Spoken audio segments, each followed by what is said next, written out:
Impact of trainee involvement on the outcome of ERCP procedures, results of a prospective multicenter observational trial. Introduction. Training for advanced endoscopic procedures such as endoscopic retrograde cholangiopancreatography, ERCP, remains an important challenge for most training programs across the world.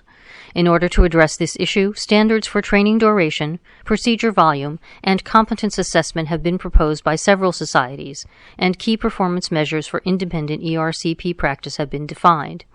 However, it has been widely recognized that many endoscopists in training fail to reach the required procedure volume or the predefined competence threshold during their training period. To compound this issue, there are relatively limited and conflicting data pertaining to the safety of ERCP procedures with training involvement. Voiosu et al. Hypothesized that in a teaching setting, trainee participation in ERCP procedures is safe and does not compromise the technical success of the procedure.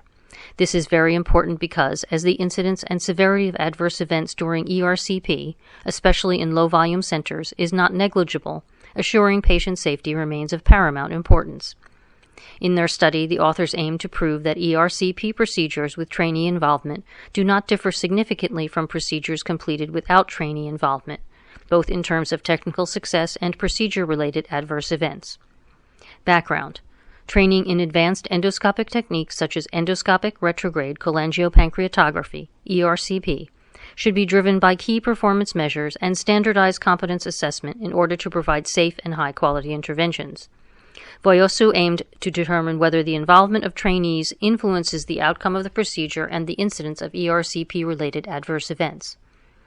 Methods. This was an international, multi-center, prospective, observational study conducted at 6 high- and low-volume centers across Europe between October 2016 and October 2018, and included independent operators and their trainees.